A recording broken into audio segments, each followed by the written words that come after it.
with the governor's people at 8:45, a little before, probably gone a half hour. Senator Brightman, are you going to be dependably here? I'll be here, sir. Okay, your turn to take the committee. Very good. Okay, Would you like me to go there to present? it's up to you. Whichever way you'd like to do it. I will do that Okay, whenever you're ready. I'm ready as soon as you're ready.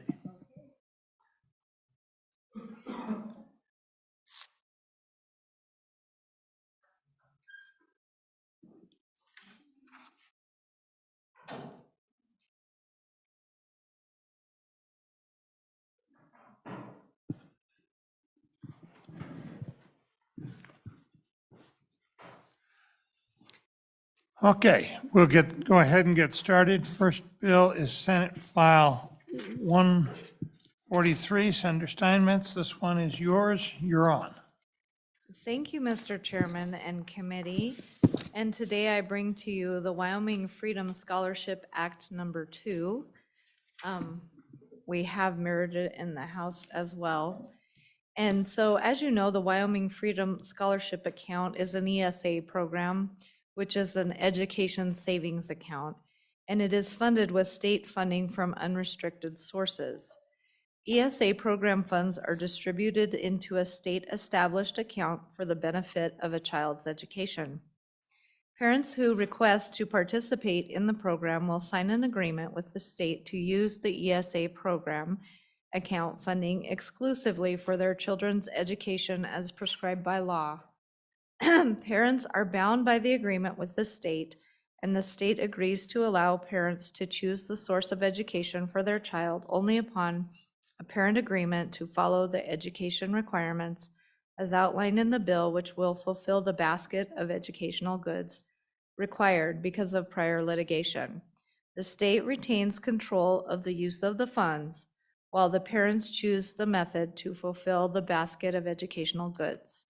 With that, Mr. Chairman, that brief explanation, I will just take you through the bill.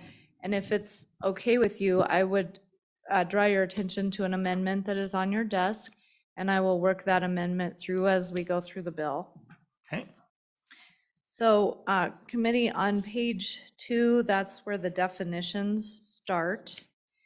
And on the top of page 3, that is where the educational savings account, or ESA, is defined. An ESA means the spending account for a child's education to which funds are allocated by the state treasurer, for which a parent of an ESA student enters into an agreement with the state treasurer to choose and pay for qualifying education expenses to educate the ESA student, subject to the requirements and conditions of this act. It also tells us what an education service provider means, which is the person or organization that receives payments authorized by a parent from the education savings accounts to provide the educational goods and services. And then it tells us what an eligible student is, which means a child who is a Wyoming resident, who has not graduated from high school, received a high school equivalency certificate, or completed the equivalent of a high school through a home-based educational program, who is eligible to attend public schools in the state. And then we go on and define the parent on page 4 and the qualified school. The parent is a resident of the state who is a parent, step-parent, legal guardian of an eligible student or ESA student. And then qualified school means a non-governmental primary or secondary school that is located in or that provides education services in this state and does not discriminate on the basis of race, color, or national origin. And then the state treasurer is also defined, which we know who that is, but it also includes the state treasurer has contracted with to carry the purposes of this act.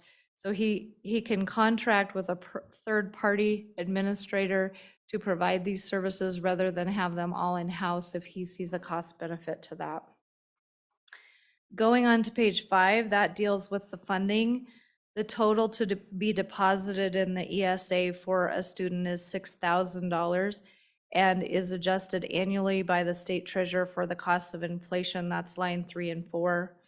And then also going down, it talks about how the payments are to be made and transferred and appropriated by the legislature to the account. One part of this, the amendment would come in on page 5, line 17. After this act, we are deleting the rest of that subsection to line 23. So 17 after this act to line 23. What that does, there was an automatic draw from the LSA account, the same as our school foundation program has on it for our regular educational services. I would prefer to see that appropriated, not an automatic draft. And so if the amendment is adopted, we would delete that. Next, on to page 6, if everybody's caught up there. At the end of the fiscal year, if the state treasurer determines that the amount of the Wyoming Freedom Scholarship Program account is more than $30 million and is more than 150% of the amount required to fund all the ESAs for the fiscal year, then he shall transfer the excess amount back to the school foundation program account. So that would go back in there.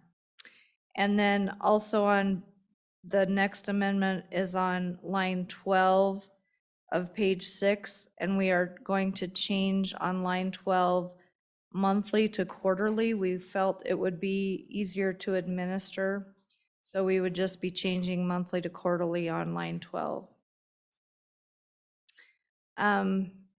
Next is the agreement, and that starts on page 7.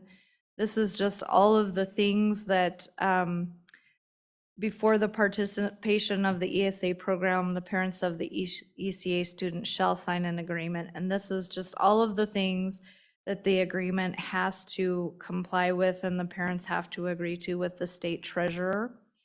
We are going to add one amendment on that page 2 on line, page 7, line 15, after the word school. We just want to make sure that there's no fraudulent activities going on. So we're saying the tutoring services cannot be provided by a member of the Wyoming Freedom Scholarship student's immediate family. So that just makes very clear that we're not paying the family of the student. We don't want any of that going on. That's not what this is designed to do. So the contract continues and just talks about the responsibilities of the parents. On the bottom of page 8, if you go there, one of the clarifying statements is on line 22. It does not include after-school childcare. So I think that's an important distinction to make. And then when you go to page 9, the bottom of the page, as provided in this section, use the Wyoming Freedom Scholarship account monies to provide an education for the ESA student that provides fundamental instruction at least reading, writing, mathematics, civics, history, literature, and science. This is important language because it brings in our basket of goods currently in our statute. Next, we're going on to page 10, and we do have another amendment there that was brought to us by our good superintendent of public instruction. On lines 9 through 12, we would be deleting section A. We just feel like it tightens up the bill because it was, the school district or charter school should be relieved of their duties when the ESA is entered into. Next, on page 11, an important function is the funds of the ESA shall not be refunded, rebated, or shared with a parent or ESA student in any manner. Any refund or rebate for goods or services purchased with an ESA fund shall be credited directly to the student's ESA. So we're not paying a student or parent directly in any way. I think that's an important distinction in this bill. And then on page 12, it talks about the home-based services that are allowed. And And when we go to subsection B, we are going to amend that to under the state treasurer shall on line 16. So page 12, line 16, the amendment would just, after the state treasurer, strike shall accept and approve ESA applications year-round. We would just take that out, so the sentence will read, the state treasurer shall establish procedures for approving applications in an expeditious manner. So we just feel like we need to give the state treasurer his ability to stand this program up and to make it work, and he'll expedite that as quickly as he can.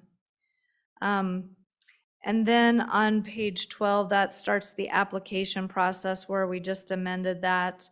On page 13, we talk about compulsory school attendance and how that is satisfied.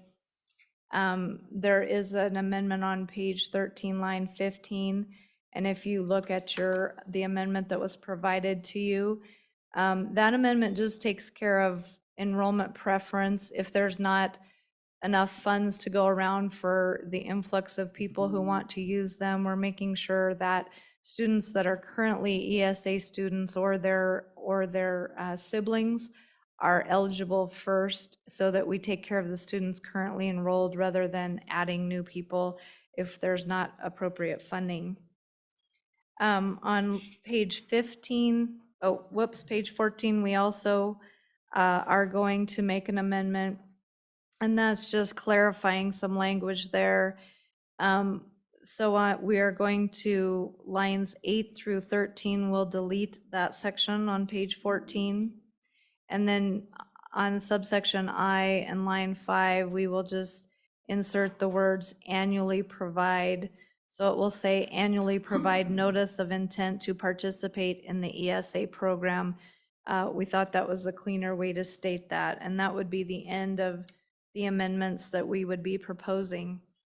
And so this just deals with the duties of the treasurer and how he's going to take care of administering this plan. On page 16, that takes care of just dealing with IDEA, or the Individuals with Disabilities Act and Education Act. On page 22, that's where we get into the Parent Review Commission, and that's where the Parent Review Commission is created to assist the state treasurer in determining whether questionable expenditures meet the requirements to be considered qualifying expenses. So that board, and there might be a little amendment on that in the committee of the whole, because we felt that on page 23, line 7, to just institute a term of 1 year is kind of, it would be a lot of work to appoint those people yearly, so we might extend the term of that. That would be 7 members appointed by the state treasurer to help him with that part of his job. He can also request that the commission meet in person or virtually. And then on page 24, that gets into the education service providers. The state treasurer may approve the education service providers on his own initiative or at the request of parents. And this is where he is going to make a list. And then before receiving payment from an ESA, a prospective education service provider shall register with the state treasurer to receive the money, the payments, agree not to refund, rebate, or share ESA funds with parents or ESA students in any manner, except that funds may be remitted or refunded to an ESA in accordance with procedures established by the state treasurer. And what that means is he can't give it to the parents or students, but he could refund it to their account if need be. And then we don't want to limit the autonomy of the education service provider. They'd be given maximum freedom. And so anyway, yeah, that's pretty much covers them. Responsibilities of public schools, the public schools just have to provide records. for students that are enrolling in an ESA. And legal proceedings, that just on page 26 goes into the legal proceedings and outlines the process for challenging an application or a rule adopted under this act. And then 28 just starts making conforming amendments to existing statutes so that we can bring this in. And then page 29 is where we get into the funding part. So the funding would be 50% of the amount to the Public School Foundation and 50% of the amount to the Wyoming Freedom Scholarship created by 212903. And this is the, under the cap, federal mineral royalties under the $200 million. And so that is the funding source for the program right now. We talked back and forth about that, and I think we'll be also consulting with our good chairman of appropriations on that, whether that's the best funding mechanism for this or not. We're open to some discussion on that, but the reason that was included is because those are unrestricted funds, and so we don't have to use them the way we are right now. 214102 just deals with attendance. This satisfies the compulsory attendance. And then we get to the back. That's pretty much it. If you've read the bill, the rest of it's pretty much just conforming amendments to bring it into our statutes. And so with that, committee, I know we have a lot of bills on our plate today, so I would stand for any questions. Any questions? Let me ask one on the funding. There's an appropriation from the general fund at the end. Yes. But you were talking about another source. Does that go into the general fund and then provide the money for the appropriation? Is that what's going on? It's the under the cap, and I think I left my fiscal data book up there beside you, Mr. Chairman. It's the under the cap, the 200 million, and so it's divided and it goes to the school foundation program account right now. And so I think it's 88 million, and so it would be half of that 88 million. It's what it was for 23-24, so around $40 million. Yeah, and like I said, Mr. Chairman, I think that's a discussion we need to have with the good chairman of appropriations to see if maybe there might be a more appropriate use, way to fund this. Okay. Other questions? Okay, thank you. I'm going to try to move through. Okay. Mr. Chairman, a technical question on the amendment. Okay, go ahead. The third one down on page 17, line 15, it says after the word school, but I'm thinking you meant to say facility. Is that correct? Mr. Chairman, Senator Beitman, could you tell me what page you're on again? Page 7, and on line 15, on the amendment you gave us, it says after the word school, but there's not a word school on line 15, so I'm assuming you meant facility. Yes, Mr. Chairman and Senator Beitman, thank you for catching that. Okay, just wanted to make sure. Appreciate Thanks. that, thank you.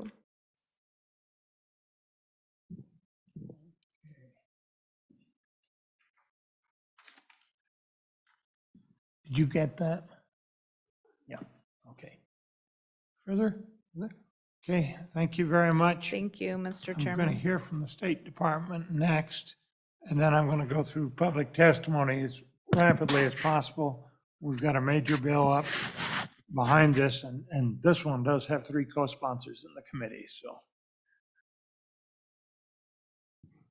Proceed. Mr. Chairman, members of the committee, Megan Degenfelder, State Superintendent of Public Instruction. I will be exceptionally brief as I have to head to an 8 o'clock meeting, but wanted to speak on behalf of this bill. As you heard on Friday, I won't belabor the point, but I'm very supportive of school choice and option for students. I'm supportive of this concept in creating ESAs to allow for even more choice. What I'm not supportive of is pulling from the school foundation program. And so to Senator Steinmetz's point, I think there are other avenues that we can look at for supporting this. As we know, the SFP has been in deficit on and off over years and don't want to be pulling from our public education system. I would also be supportive of looking for a means to collect data on the results of this investment in our students. And so with that, would stand for any questions. Question? Okay, thank you very much. Okay, public testimony. How many do we have that want to testify? 1, 2, 3, 4, 5. Okay, try to hold yourselves to 4 or 5 minutes and not beyond. Okay, we'll start over here and just march right across the room.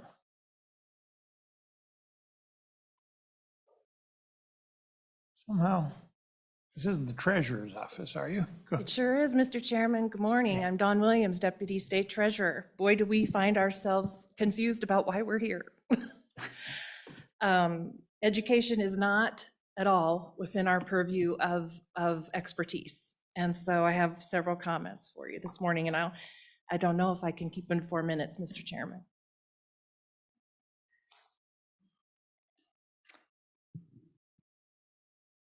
This bill you did a great job, Senator Steinmetz, going through the bill and describing it, and everything that you described is a perfect opportunity for the Department of Education. And it sounds like the superintendent is also supportive of this program.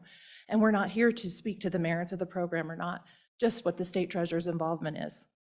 This bill is very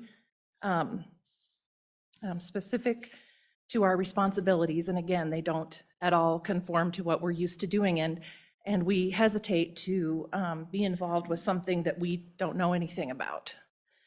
If I haven't convinced you yet, please let me go on to point out some of our concerns about, just to start with this, the effective date of the bill. There's so much going on in sections 1 and section 2. The effective date of the bill is not till January 1st for those sections of 2024. There's a lot of requirements in this bill. We have to prepare rules. We would most certainly, if we did, there's no appropriation for positions. So we would need at least, we estimate in our fiscal note, at least 9 positions. If we didn't do positions, we would have to contract with a service provider. A service provider, it's unclear how much that would cost, but it would be a lot of time and effort to secure a provider. We would have to submit an RFP, which takes time to actually create the RFP, let the RFP, review the RFP, hire the person.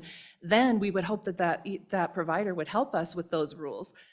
All of that, with the bill not being effective until January 1st, we would never be able to complete that in order to start making payments by February 1st, which is what also required in the bill.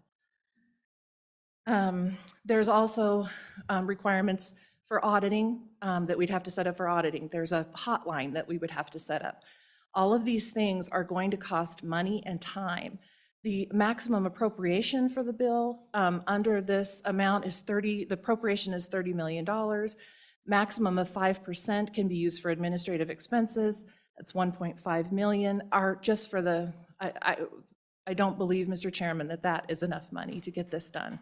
Between a contractor, again, creating a new system for payments, funding audits, and Mr. Chairman, I find there's a concern that 5% funding is only good for 2 years, and then it goes to 3%. I just don't think that's enough money to sustain the costs of the program. Just checking my notes here. Trying to keep it under 4 minutes, Mr. Chairman. What have I missed? This is Matt Sackett, our policy advisor, here with me. You did change some things in your amendments that I thought we had a question about the monthly to quarterly, so I think that's now handled. Mr. Chairman, I think I'll stand for any questions at that point. Okay. Understand. Thank you. Good to see you, Dawn. So Do you believe that it would be more appropriate for you to administer the account and then let the superintendents administer the rest of the program, or what are you suggesting? Mr. Exactly. Chairman, Senator Steinmetz, I think it's not appropriate for us to be involved in this bill at all, honestly. This is not our area of expertise. We don't have, because handling the accounts, we would still be reviewing all of these requests for payment and determining whether or not that they're eligible for reimbursement. That's just not our area of expertise. The other thing I forgot to mention is this commission. That's another expense. If the treasurer were to be, call a meeting or his designee for this, for the members, how would we fund their travel and per diem and that kind of thing? There's no opportunity for that kind of a reimbursement in the bill either. And Mr. Chairman, it was my understanding that Treasurer Meyer was supportive of the bill, so this is all kind of coming as a surprise to me. Sorry, Mr. Chairman, I don't think so. I think that he is a supportive maybe of the idea, but not necessarily of our office being the administration. Okay, thank you for that. And Mr. Chairman, may I add one? I just noticed another note. If I'm not persuasive, on page 16, there in section 4, there is a provision that that we seek good faith bids for a provider of these services from not less than 3 private organizations. And when we issue an RFP, we go through the procurement process for the state. We can't control the number of folks who actually submit an RFP for consideration. And I feel like that, what is the remedy if 3 people don't apply? So that is a concern there.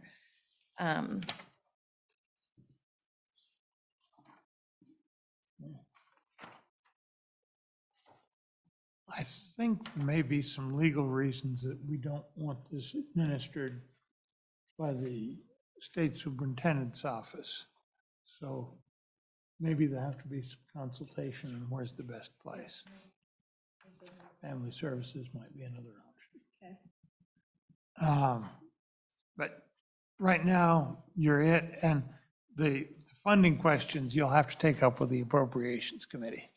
Okay, Okay? thank you, Mr. Chairman. Thank you very much.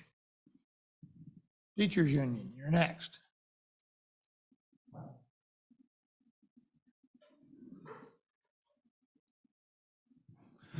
Mr. Chairman, members of the committee, my name is Tate Mullen. I'm the Government Relations Director for the Wyoming Education Association. On and against this bill. This bill is clearly not ready for prime time. First and foremost, the bill is unconstitutional. The bill raises money from the public schools to pay for private education, violating the state's constitutional prohibition of using public funds for private or parochial schools. I understand the attempt to circumvent the state constitution by redirection of FMRs. However, this argument also fails constitutionality. In our understanding of public lands is that public lands or federal lands are owned by the citizens of the United States. Those public lands and the minerals therein belong to the citizens of the United States. At a divided rate, those lands and minerals also belong to the citizens of Wyoming, making the FMRs public dollars. During this debate in 2013, the sequestration debate, this legislature, as well as all of our federal delegates, argued these very points against the Obama administration and their withholding of $50 million in federal mineral royalties. Their efforts were successful in reinstating that $50 million. The overall bill is going to increase the cost of education. The state will not receive any reduction in state education costs by adding the cost of these private school children to the existing cost of public school children. Even if there are some students currently enrolled in public schools who join this program, the state does not enjoy any savings, and this multiplies its costs. The public schools must maintain a comprehensive system of public education, and the loss of a few students from a particular grade will not allow a district to reduce staffing for the classroom, nor the cost of having counselors, psychologists, speech therapists, etc. The most likely effect on the public school is to end up spending more per student in the public schools because they must maintain their infrastructure and staffing to deliver the basket of goods. This increased cost will multiply over time since this bill provides the state treasurer will make an inflation adjustment every year, something that has not been afforded our K through 12 public education system, but seems to be recognized as a necessity and prioritized for private and parochial education. There will be a sizable administrative cost for this program, as we just heard from the Treasurer's Department. I don't want to belabor that point. But administering this program, deciding whether individual expenditures qualify, deciding whether someone or something is an educational provider, and tracking and paying out the money will become a complex process. The bill fails to establish any legitimate educational standards or criteria for the quality of education services that the state is paying for. There's no requirement that private schools be accredited, that teachers be licensed, or have any other qualifications. There are no requirements that the private providers provide education and that provides the common core of knowledge and skills mandated by the legislature of public schools. After extensive study, the state adopted these standards as a measure of what students should know to function as a citizen and compete in a global economy in the 21st century. The bill simply lists subjects, and it doesn't list all the subjects that are currently in our basket of goods. The bill further provides that the treasurer cannot require any provider to change its curriculum regardless of how inadequate or incomplete it may be.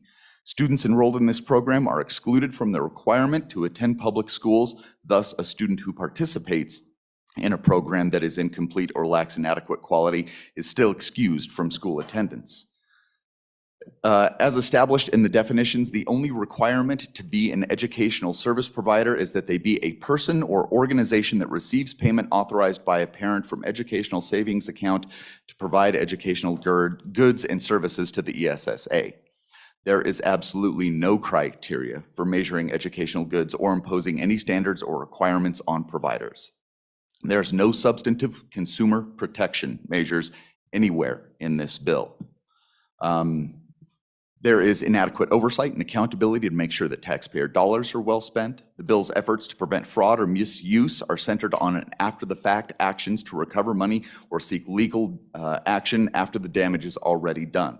This means that some students will inevitably be harmed. Incompetent or unscrupulous providers will fail to give students what they need. The bill does not punish misrepresentation by providers unless it can be proven that the misrepresentation was done routinely. What this essentially means is that it's okay to lie to parents, so as long as it only happens sometimes. Finally, this program is intended to provide, if this program is intended to provide legitimate high-quality education to students, it is placed in the wrong agency. At least if placed within the Department of Education, there would be some expertise as to what a modern education should look like and knowledge of what are legitimate educational methods, as well as establishing measures of educational accountability. This program appears to be placed with the state treasurer deliberately to avoid any serious input. As written, the bill essentially creates responsibility to pay out money with no controls and no accountability.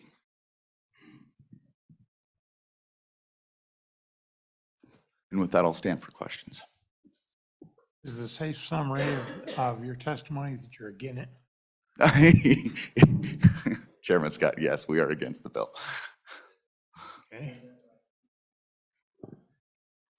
Okay, thank you very much. Who wants to be next? Who wants to be next?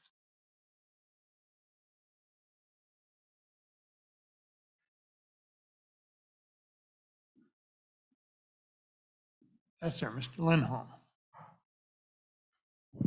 Thank you, Mr. Chairman. I'm Tyler Lindholm. I'm the State Director for Americans for Prosperity for the chapter here in the state of Wyoming. It's a grassroots organization, a bottom-up type of organization.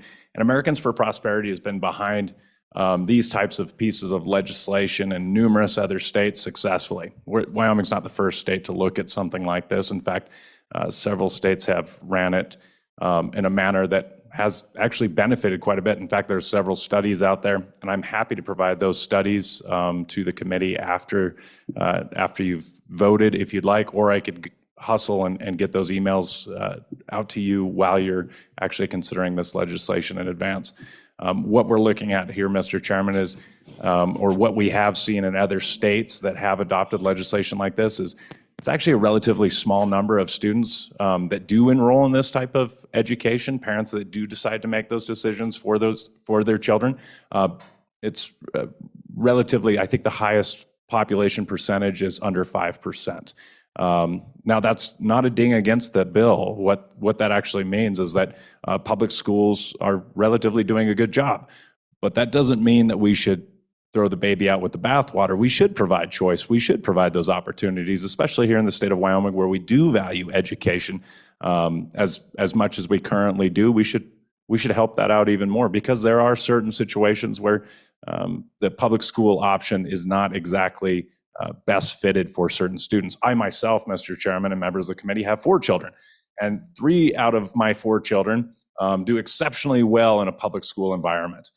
I myself am, in fact, a public school child from the state of Wyoming. My parents are public school children from the state of Wyoming. My grandparents are public school children from the state of Wyoming. And my great-grandparents, Mr. Chairman, are public school students from the state of Wyoming. But that one kid that I have, Mr. Chairman, he struggles. It's tough for him. And it has to do, with who he is as a person. And he is diagnosed with ADHD, and it's a tough situation for him being in a public school environment.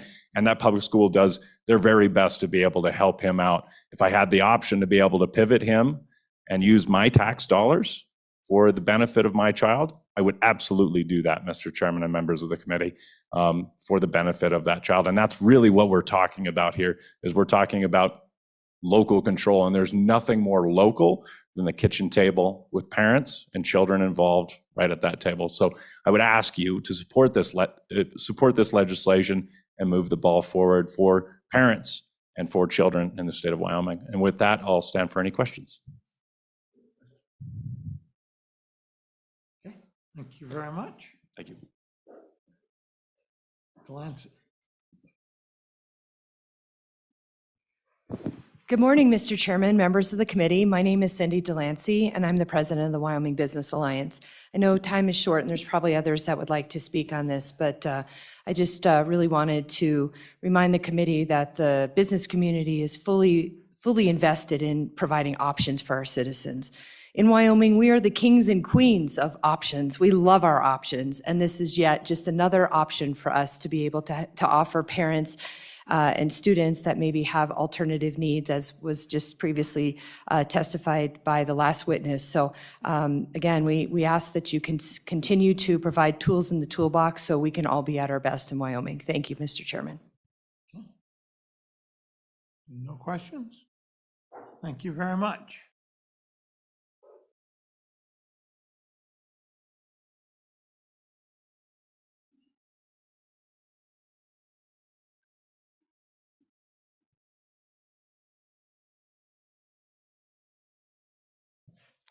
Good morning, Mr. Chairman, members of the committee. I'm Ken DeCary. I'm the Director of Government Relations for the Wyoming School Boards Association. And Mr. Chairman, School Boards Association has some concerns with this. And I don't want to repeat too much, but I mean, we also have concerns about constitutionality. These dollars are state dollars. If they come to the state in any way, shape, or form and they're given back out, I think they have to be treated as state dollars. And this bill gets stood up with $30 million from the general fund, which I think is hard to argue that those are public dollars that are being used and given for other reasons. Mr. Chairman, we also have concerns about the accountability, both the academic accountability and the fiscal accountability. You know, if this is going to be overseen by a parent review commission that is appointed, there are no elected officials, in that accountability process. And so, there'd be some concerns, and I think it is, I mean, there's been a lot of work gone into this bill, but I think there's a lot of still gray areas that are unclear as to how this all works. We also have concerns about the transparency in this bill, with the results and what's going on. And Mr. Chairman, I just had question 2 is one of those other parts to this is what about students who will transition back and forth? Because, Mr. Chairman, when I was teaching, I had students come in from homeschooling into my classroom, and so that transition back and forth, just how it works with this money that's in this account, and then what happens, to that. And so with that, Mr. Chairman, I would say that we're not sure that this, this bill has has been completely thought through. And Mr. Chairman, I would recommend that you don't do this on the fly. This seems like something, if you're going to try to stand something like this up, it's going to take more public input and more time. And with that, Mr. Chairman, I guess we would have to be against the bill. And happy to stand for questions, Mr. Chairman. Thank you very much. Thank you, Mr. Chairman, members of the committee. Anybody else? Anybody else? Winters.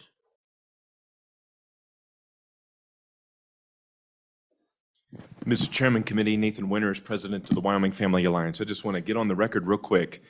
I don't want to belabor this very much, but I just want to get on the record as saying that Wyoming Family Alliance fully supports this and believes that it's a good opportunity to provide options for parents across the state for educational opportunity. And, you know, this does nothing that harms the education system. The public education system remains intact. They'll continue to receive adequate funding for every child they serve. This is primarily something that focuses on giving options to parents and families. So with that, Mr. Chairman, thank you very much for the opportunity. Okay, thank you. Questions? Thank you very much. Seeing no other testimony, do I hear a motion on the bill? So moved. Motion by Steinmetz, amendments. I would move the amendment I presented to you with the one Correction. correction from school to facility. Let's just look at that carefully and make sure that page 7, line 15, tutoring services provided by an individual tutoring, facility rather than school. Apologize for that mistake. Cannot be, yeah, okay. Good catch, Senator Beitman. Anything further on the amendment? All those in favor say aye. Aye. Opposed? Okay, that passed. Anything further on the bill? Senator Office. Thank you, Mr. Chairman.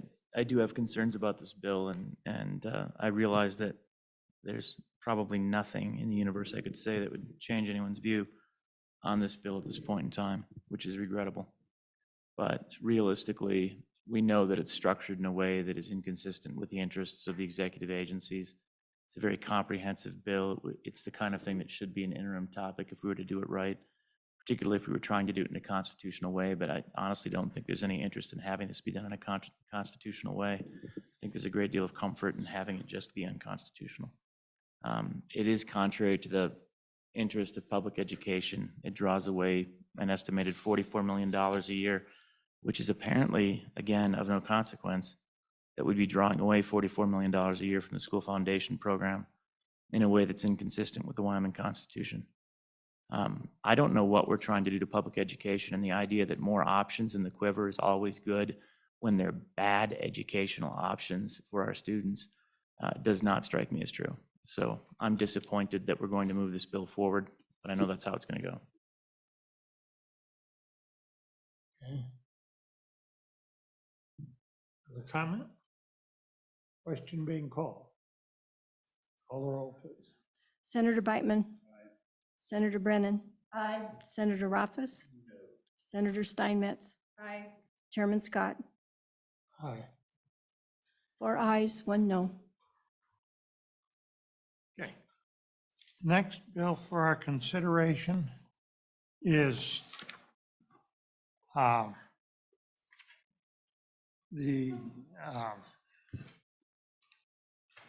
Senate File 133, Student Eligibility in Interscholastic Sports. Senator Beitman, will you take the committee? I'm going to have to duck out partway through and move to where I can duck out when the time comes. All right, sounds good, Mr. Chairman. We'll see you when you get back. Well, I'll stay as long as I can. Okay. Senator Schuler, this looks like your bill, Senate File 133. You want to walk us through the bill? Thank you, Mr. Chairman, or I guess acting chairman, anyway. Appreciate the opportunity to visit with you and the committee. I bring you Senate File 133, Student Eligibility and Interscholastic Activities. This bill is a result of constituents' concerns that I started getting about a couple of years ago, really. And those concerns have just ramped up even the last couple of years. And it deals with, as we see more trans athletes competing in Wyoming, there's three major concerns that I want to talk about today with this bill that will focus on fairness, equity, and safety. If you take a look at Title IX, it gave all biological females their own lane to be able to compete on a level playing field against other biological girls. So this bill just basically requires that if an athlete is born male at birth, they're banned from competing against biological females, and that's the fairness issue. Regardless of whether a male has completely transitioned or they're using hormones to begin a transition, or if they just identify as a female, they are physically superior to females. They're taller, stronger, larger hearts and lungs, muscular makeup and bone structures, all different. So that's the fairness. There's lots of studies out there. I saw one just the other day that kind of, said that biology didn't actually enter into this, and I totally disagree. There's lots and lots of studies that say that it does. And it doesn't go away with just the hormonal treatments that some of them may be taking. So that's what we're looking for, is a playing field that's level. And so, someone said, well, females are always going to have challenges in competition, and they do. Even in basketball, as I was a high school student, I was actually asked to play on the guys' team because we had no female sports at that time because we didn't have Title IX. So I was playing in a game, actually a scrimmage with some of the guys in my high school. I was about 5'3" at that time, maybe 115 pounds. And I tried to rebound against a guy that was probably 6'1" or 6'2" that could dunk the basketball. And that was the first of my many knee operations because of that. And so, did I play against taller gals in college? Yes, I did. I played against some 6'1" and 6'2" girls in college, but I never had one that could dunk a basketball over me and take me to the ground. That's the safety part that I don't think anyone talks about. And I think that's important that we talk about the safety issue. There's also, if you think about some of the issues, we're finding out already in Wyoming that there's problems with motels, locker rooms, with situations like these. I've already heard from concerns from some parents in a couple different places in our state about their daughters sharing motel rooms with trans athletes, and the complex situation that puts both the trans athlete and the female athlete in. It also probably drives up costs when we have to, offer separate motel rooms on away trips. It puts stress on schools, coaches, athletic directors, because they're the ones that have to navigate these complex situations. So regardless of how anyone tries to frame the question of the transgender athlete and their potential lost opportunity and their mental well-being, what we really need to do is keep the biological females at the forefront of the equation, because this is their lane, it's their playing field, it's their safety, it's their welfare that should be uppermost, and also their mental well-being. So we've already seen some female athletes that have lost opportunities on the podium already, and I probably had at least a dozen phone calls and emails last spring because of some daughters that weren't able to get on the podium, and because of a trans athlete or two. And so these are the athletes that this bill safeguards. So if you want to take a look at the bill, it is basically just a ban. And on page 2, you'll see there's some definitions. 3, it expressly designates the activities that are designated for males and females and co-ed or mixed. It just, again, reiterates that a public school shall not allow males to compete with the designated female team.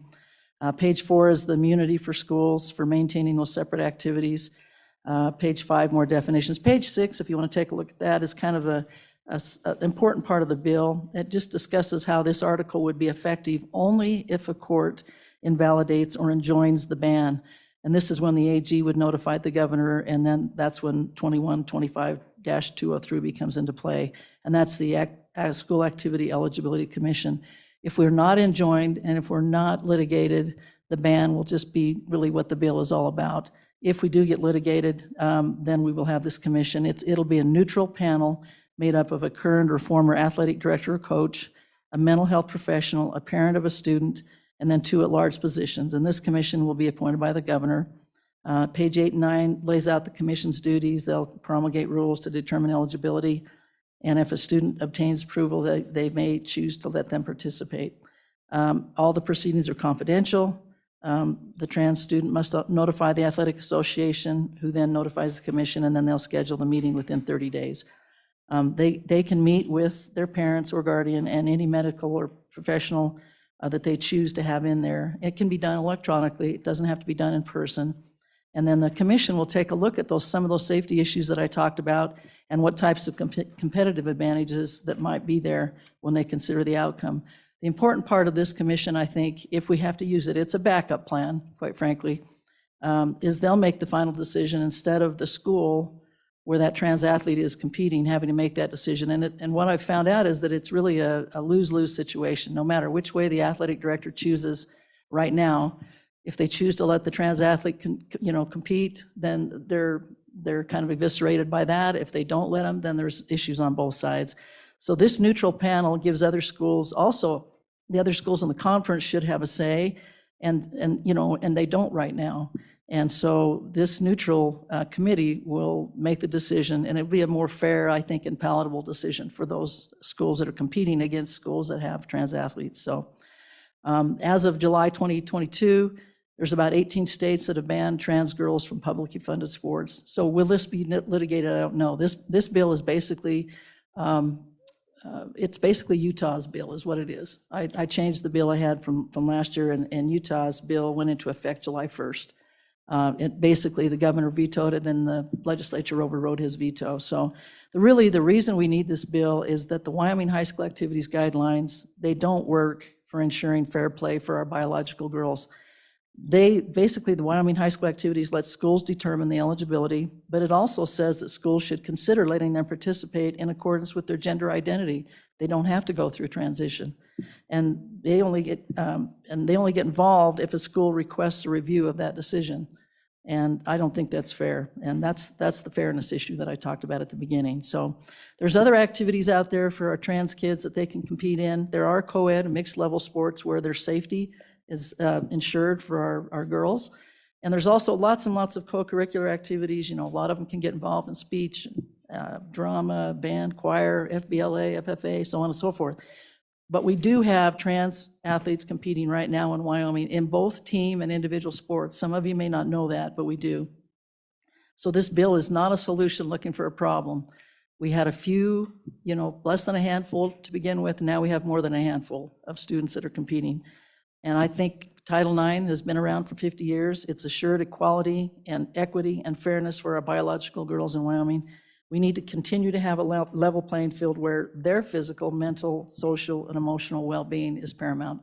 And with that, I would be happy to stand for questions. Thank you, Senator Schuler. Are there any questions for the bringer of the bill? Seeing none, thank you. Stick around, we might have some more questions for you. Anybody from the agencies want to come up? Mr. Shaner?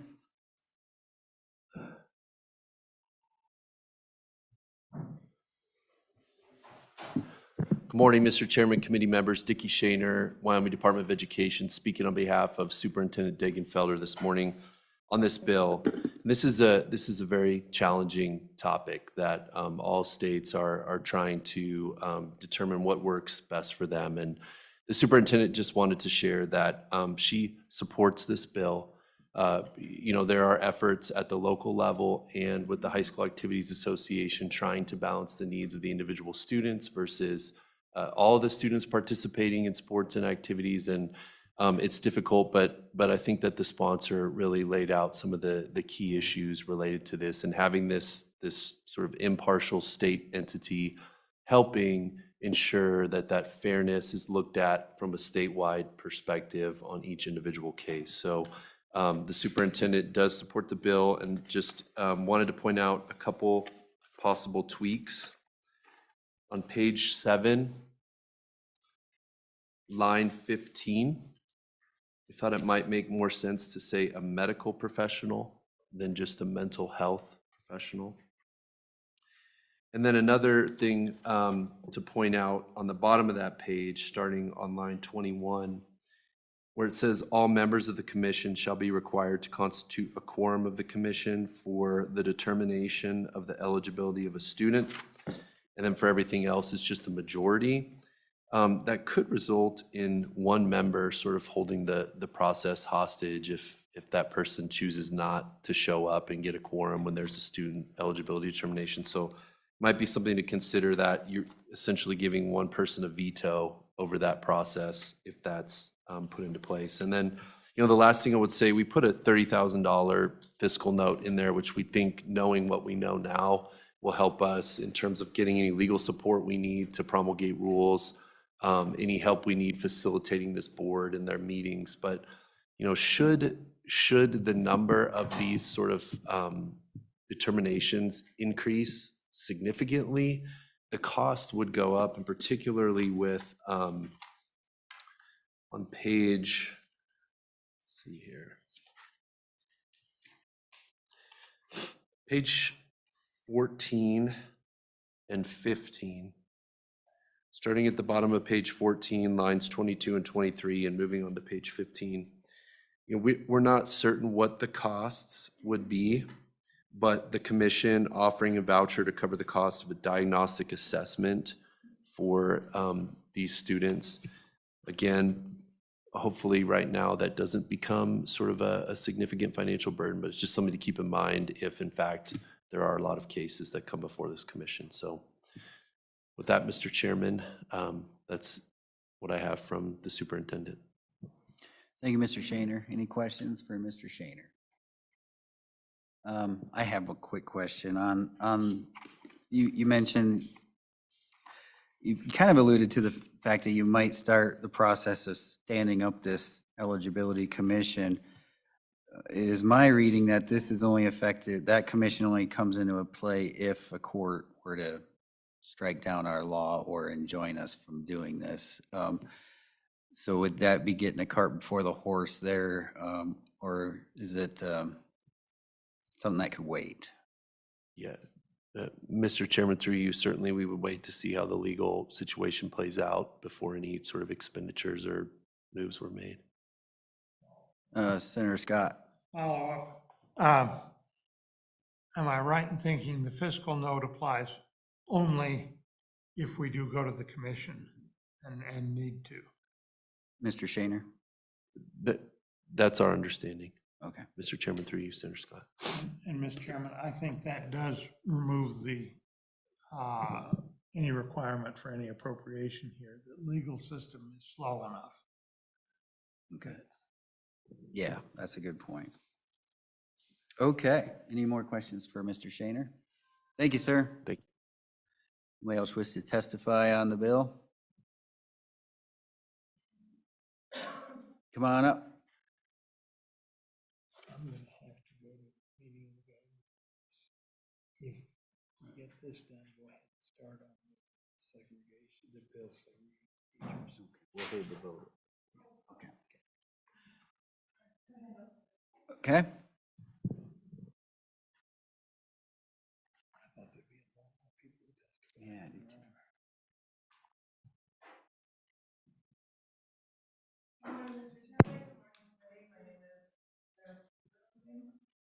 It says red. There we go. There we go. Good morning. I represent Wyoming Equality, and I'm here this morning to speak in opposition to this bill. And I hope to offer a little bit of background and education for folks who aren't familiar with how far our understanding of transgender youth participating in sports in Wyoming has come. So for folks who aren't familiar, about 9 years ago, the Wyoming High School Activities Association promulgated rules about the participation of trans sports, or rather of transgender students participating in sports. And the thing that was unique and made it a national standard for participation, I've been at conferences on the East Coast and the West Coast where people who do this sort of policy for a living have said, "You're from Wyoming, you have a really great policy. We use it in our state." And these are people who are really interested in all students having a fair access to sports and activities. The thing about our policy is that the people who don't like it are extremists on both sides. My side of the aisle also has extremists, right? And they don't like the Wyoming High School Activities Association policy because they would prefer a policy that said, no matter what, irrespective of any advantage that you might have, you have the same right as anybody else to participate. And extremists on the other side of it say, no matter what, you can never participate, even if you have no kind of advantage. And I think those are extreme positions. And I think what our policy has done has struck a balance. And that's a balance that says the answer isn't always, the answer also isn't never. The other thing that it does is it allows for local control. And I think that's been essential to the success of Wyoming students. And I can speak a little bit to what has happened since this bill, which comes to us from our neighbors to the west, the honeybee state, has passed this bill, and it immediately had an injunction from the courts because they found that it was a violation of Title IX. And if you look at the handout that I gave you, the Bostock versus Clayton County ruling very clearly says, if you have a rule that says you shall not discriminate on the basis of sex, sex is inclusive of gender identity and sexual orientation. And so the courts in Utah haven't ruled on it yet, but it is working its way through the courts, and it's eating up taxpayer dollars by the minute. I think it's very likely at the end that they will find that this is a violation of the US Constitution, how it has been determined by the US Supreme Court. Instead of doing that, instead of going to court, and instead of doing a costly court battle, we could all pull back from this position that says transgender athletes can never participate, or transgender athletes must always participate, regardless of any advantage. And we could stick to a very Wyoming solution, which is to take what is already working, our rule that says if anybody thinks that someone has had a fair advantage, and you can look it up at 6.8.0 in the handbook and see that there's absolutely a process for appeal. There's absolutely a process for a committee of 3 people to get together and say, we think this person has an unfair advantage. And the High School Activity Association will tell you. Sometimes they say that's correct.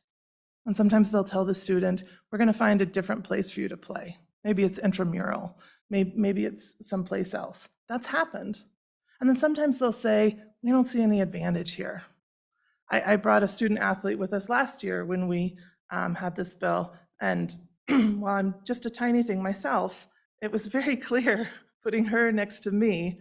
I mean, she's like 100 pounds when she's wet, that she can't physically dominate me in anything except for like hair and makeup and application of other things.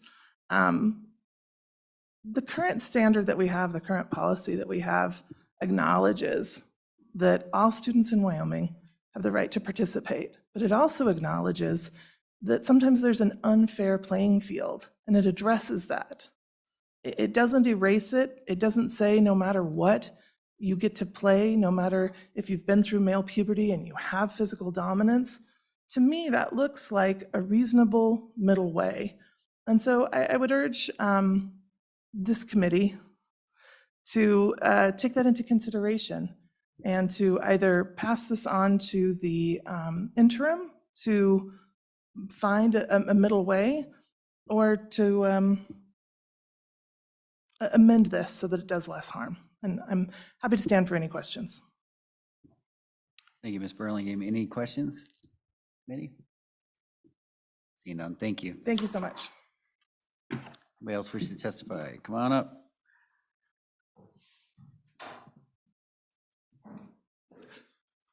Mr. Chairman, members of the committee, my name is Tate Mullen. I'm the Government Relations Director of the Wyoming Education Association. Make my comments brief. We echo the sentiments of the previous speaker. We are on and against this bill. We have a process in place that works, and this does rob from local control. And with that, I'll stand for any questions. Any questions for Mr. Mullen? Thank you, sir. Anybody else wish to testify? Mr. Winters?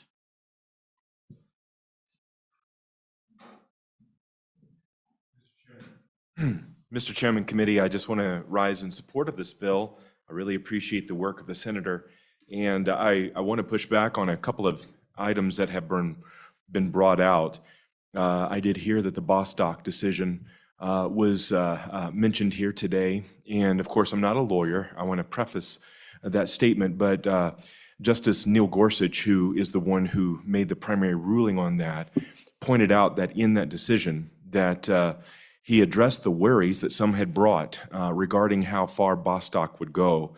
And but he pointed out locker rooms, segregated bathrooms, dress codes, and a lot of other things. He said that has no applicability to the Bostock decision. So I just wanted to address that real quick. At the end of the day, what we're wanting to do is provide girls with a level playing field, and allowing males to compete in female sports destroys the promise of Title IX. Giving young ladies the opportunity to compete for their own day in the sun. And so with that, Mr. Chairman and committee, I appreciate very much your willingness to listen to me. There has been a couple of questions raised regarding the bill that you might consider as well. In the bill, there is the idea that we need to protect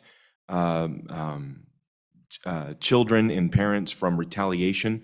I have some ideas that I can share with you, and I'll get those to you for some amendments that might continue to just protect individuals from government entities or any licensing organizations that might try to retaliate against them. So I'll get that to you later on. Anyway, with that, I'll stand for any questions. Thank you for your time. Thank you, Mr. Winters. Any questions for Mr. Winters? Seeing none, thank you. Any further comment? Yes. Welcome back. Good morning, Mr. Chair, members of the committee, Janine Bayteski from Teton County. You know, our responsibility as a school district is to protect all students. It's challenging.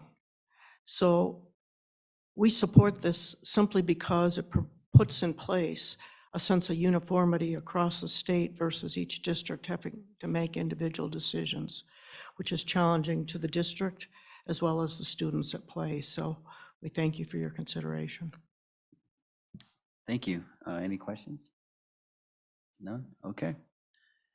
Moving right along. Anybody else?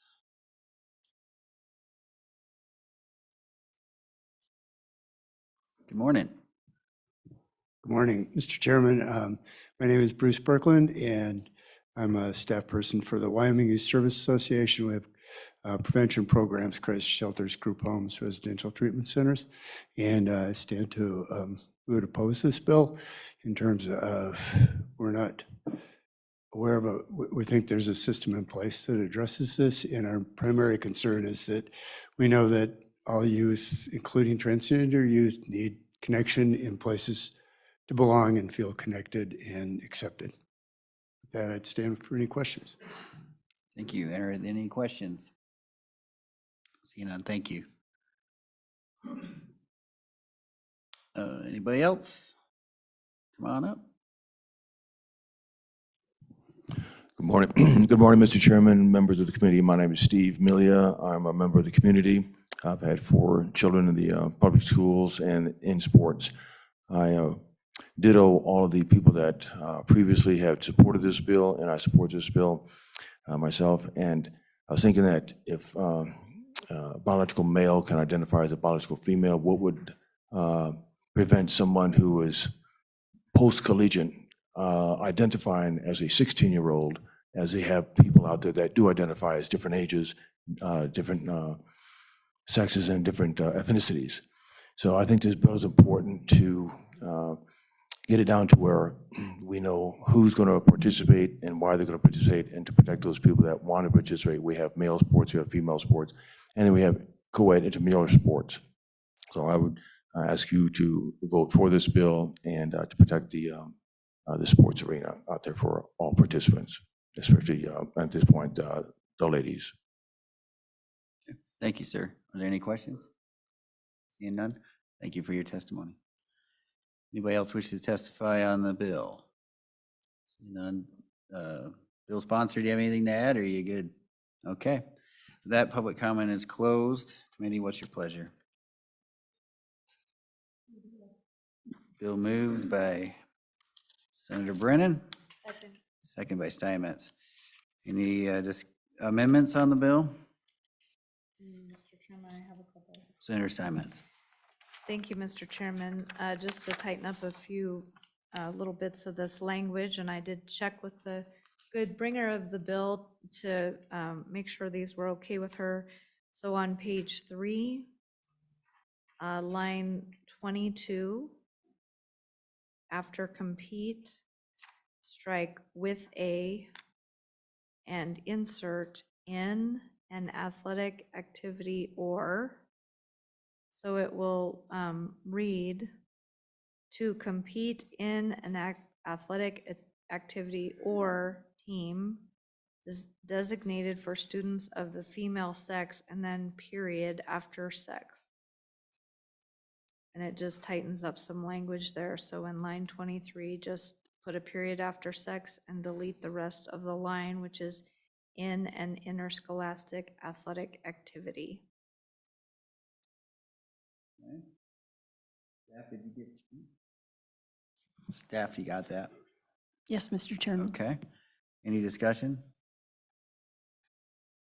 Okay. All those in favor, say aye. Aye. All those opposed? Okay, that amendment has been adopted. Mr. Chairman, I have another one on page 4. Page 4, line 6, after activities, and just add and teams. So it will read, maintaining separate school athletic activities and teams for students of the female sex.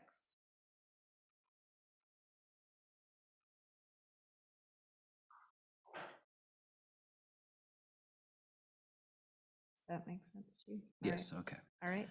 Any discussion on that amendment? Got that? Okay. All those in favor say aye. Aye. All those opposed, no. That amendment has been adopted. Are there any further amendments? Not at this time. Okay. Any discussion on the bill? Since then you're ready for the question? Okay, we'll take a roll call and then we'll hold the vote open for the 2 members that are not here. So will the clerk please call the roll? Senator Beitman, Aye. Senator Brennan. Senator Steinmetz. Aye. 3 ayes at this point. Okay, we'll hold that vote open for Senator Scott and Rothfuss. Brings us to the final bill of the morning. Senate File 155, Education Teacher Resources. Oh, this is a Senator Scott bill. So I guess what we'll do is I can stumble my way through this introduction of the bill, and then we'll take public comment on it. And then I'm sure Senator Scott will be back. So I'll go ahead and introduce this bill, Senate File 155, Education Teacher Resources. An act relating to school finance, restricting expenditure of funds generated by the Education Resource Block Grant model for teacher resources as specified, requiring data collection, requiring reporting, requiring a study, and providing for an effective date. Ladies and gentlemen, I believe the idea of this bill is to pull out the teacher salaries portion of the block grant and have it stand on its own, so that can't be tinkered with, and that money can't be, we hear the saying, you're robbing Peter to pay Paul a lot with school finance, and I think this gets at protecting those teacher salaries from that happening, and it would be the intent of the legislature to make sure that those teacher salaries and those monies are appropriated specifically for that purpose. So as you see on page 1, expenditure of funds generated for teachers, beginning school year 22-23 and each year thereafter. And just basically pulls that out of the block grant, makes it a categorical grant. Section 2 provides for a report not later than October 1st, 2024, and again on October 1st, 2025. Says the Department of Education shall provide to the Joint Education Interim Committee findings and recommendations on data collected pursuant to this act, and include any recommendations for refinement of components within the education resource block grant model, resourcing teacher salaries, health insurance, and other benefits. This act is effective July 1st, 2023. And that's basically the bill. It's a short, sweet little bill. I'll open it up to the Department of Education if they have any comments. They have nothing. I'm sure the WEA has some comments. Let's hear them. Mr. Chairman, members of the committee, my name is Tate Mullen. I'm the Government Relations Director for the Wyoming Education Association. We are on and against this bill, understanding that the intent is to make this a categorical grant. If we were to do this, there's some additional things that we need to address. Currently, our model underfunds teacher salaries. So if we do not make that adjustment, I believe the model has them at 38. I believe our average teaching salary was 48.6. We would need to make that adjustment to make sure that we are funding and teachers don't receive a cut. Likewise, it would be a recommendation that we provide a built-in external cost adjustment so that we do adjust for inflation. Until those are put within that bill, this is not something we could support. And I stand for any questions.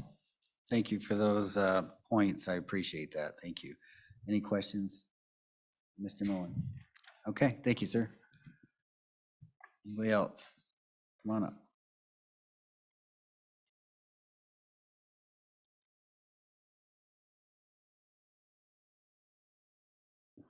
Thank you, Mr. Chairman. Boyd Brown with Wyoming School Boards Association. Just a couple thoughts and things to think about. Currently, the Wyoming Department of Ed provides the continued review of educational resources in Wyoming on a yearly basis. If you look at that report, it shows you where the money goes.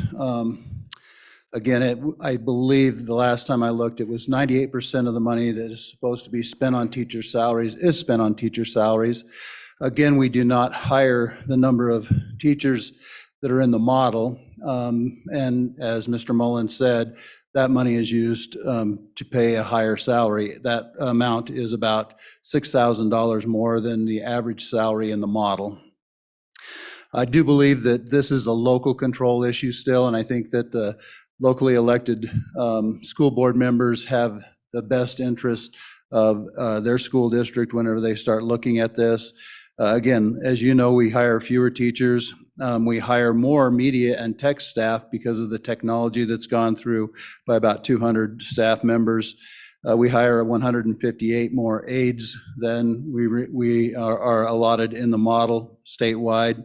We have 101 teachers not of record that are hired throughout the districts. Again, that would be somebody that has expertise in an area but is not able to put grades in. So there's a lot of different things that could happen that would make a school district possibly hire somebody else instead of a teacher. So again, I don't disagree with where the thought of this issue is going, but I believe that we're at 98% of the money that's out there for teachers is spent on teachers. And again, I don't believe that has benefits in it. So it may be even different once you put total compensation together. So again, we're against this bill, and I'd stand for questions. Any questions for Mr. Brown? Senator Steinmetz. Thank you, Mr. Acting Chairman. Could you give me the ratio of what's spent on administration to teachers? Because I think that I've been seeing in the crew report that there's an excess of administrative positions where sometimes the teachers aren't seeing that kind of an increase. And so could you address that for me? Mr. Brown. I'd have to look it up here real quick. What this says is central office administration, the model funds 282.4. Actual is 303, so there are 21 more district administrators than the model allots. Senator Steinmetz, follow up. Thank you, Mr. Chairman. Yeah, and then funding wise, as far as salaries, how does that compare the ratio of what teachers are being paid at as opposed to administration? And again, I'd have to look that up. I believe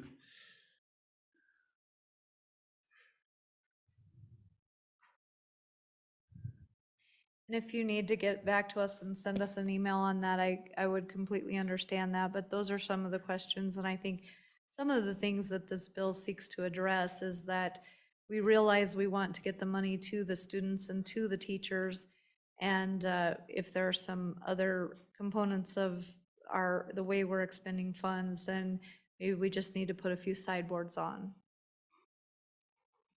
Wouldn't you Brown. agree? Wouldn't you agree, Mr. No. Brown? No, he does He not. does not agree. Okay, thank you. All Thank you. right, thank you. Any more questions for Mr. Brown before we let him go? Thank you, sir. Any further public comment? Senate File 155. Welcome back. Thank you, Mr. Chair, members of the committee, Janine Bay-Teske from Teton County. This is a really complex issue. And I certainly understand the importance of it. And as Dr. Brown suggested, you know, there's lots of trade-offs we make. For example, one of the trade-offs we make are hiring paras instead of or to supplement some of the teaching staff.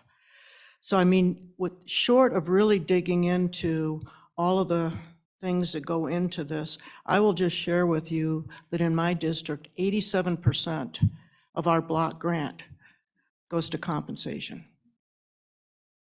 We actually publish, and I'm looking for it, when we do our budget approval in July, we actually publish a sheet which there's a page in our budget that talks about our budget versus the model. So we keep very close eye on that. Our goal is to put the resources in front of the students. And when you start talking about central office, that gets a little confusing as well, because you've got to keep in mind, depending upon how a district structures the work that they do, some of the work that gets done at the central office level is curriculum planning. Well, curriculum planning, you know, in theory, you could say, yeah, well, that person resides in the central office, but that person's responsibility is to really be the liaison to make sure that there's, in our district anyway, that there's uniform curriculum being taught in all the schools, and that the teaching staff has an input into that curriculum development process. So it's not just as easy to say, well, you've got this many people in central office versus, so, I mean, if this is really important to the committee, I would suggest this would be a great interim topic to talk about. I think that at this point, the way this is written, it really frightens me, because it just feels like our front line might be disturbed. Those folks that are in front of kids, we may need to change up how we do things, and I don't, at the present time, I think what we're doing is fairly successful, and I wouldn't want to do that. So thank you. Thank you. Any questions for Ms. Bay-Teske? Seeing none, thank you. Okay, any further public comment? Seeing none, public comment is closed. Committee, what is your pleasure? Move the bill. Moved by Steinmetz. Any amendments on this bill? Any amendments? Seeing none, any discussion? We did talk a little bit about this during the interim committee. This was something that, you know, it's a concern that we hear from our teachers back home that may be wondering why they get kind of, you know, they see these high administrative salaries. They're wondering, they want to be protected. Our folks want to make sure that our teachers' salaries are protected. That's the goal of this bill. Obviously, nothing's black and white. There's gray areas to be considered, and we'll certainly take a look at those that were raised by the WEA regarding the ECA and making sure that the salaries were brought up to where they're supposed to be within the model. But it's my opinion that the model either works or it doesn't, and those numbers need to be adhered to, whether it's for administrative salaries or teachers' salaries. So that's the point of the bill. This bill will continue to be worked as it goes through the process. Any other discussion? We'll call the roll, and then we'll leave the vote open for the two senators who are excused at the moment. Senator Beitman. Aye. Senator Brennan. Aye. Senator Steinmetz. Aye. 3 ayes. Okay, we'll hold that vote open as well. That clears the desk. Committee, any discussion? Okay, this meeting's adjourned. Thank you.